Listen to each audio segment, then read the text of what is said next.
Hello everyone, welcome back to my channel. Before starting the video, please subscribe and keep watching for more details videos. Coco Gauff versus Jasmine Paolini. Where to watch their Rome final, preview and pick. Stream this match, live on tennischannel.com here. Saturday, 11 o'clock a.m. ET.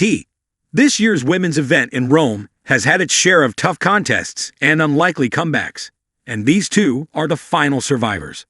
Paolini looked done and dusted back in the quarters when she was down a set and 4-1 to Diana Schneider. Gauff was pushed to the limit and won the longest match of her career in a final set tiebreaker over Zheng Qinwen in the semis.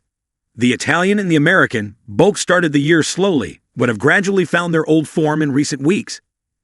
Now these two former Roland Garros finalists, who are also two of the fastest players on tour, will vie for the biggest clay court title of their careers and try to gain as much momentum as they can for Paris. Gauff leads their head-to-head 2-1, but it may be Paolini's one win that means the most right now. It came last month on red clay in Stuttgart. Gauff started that match with uncommon aggression and jumped out to an early lead. But in a pattern we've seen this week from Paolini, she took that early punch and began to match, and then surpass, Gauff's level. She was ultimately the more varied and versatile player, disrupting Gauff's rhythm with drop shots and flying forward for finishing volleys. Moving in, which comes naturally for Paolini, the doubles expert, is the best way to beat Gauff's speed. That was a tough match, Gauff said on Thursday of her Stuttgart defeat. She played well. She's a tough opponent. I think especially here, with the home crowd behind her, she's going to be playing some great tennis. I have to expect that Gauff will face a couple of issues in the rematch. While she was gritty in her win over Zheng, it's hard to say she was good.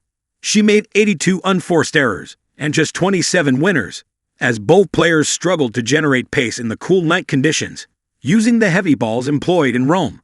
How much confidence can she take from that performance? Gauff is hoping for better things in the daytime.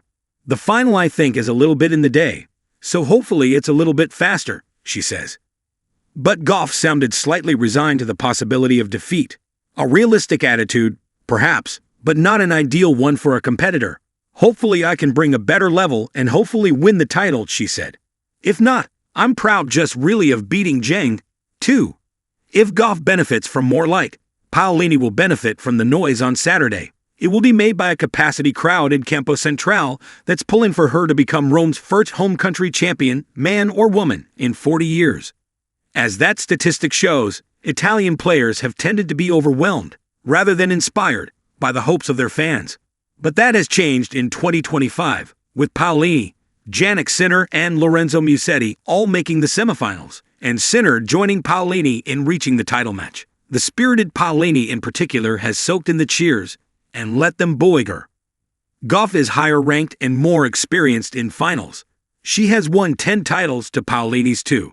But as much as she would like to take home her first 1,000 level clay trophy, it will probably be Paolini who brings the life or death energy to this contest.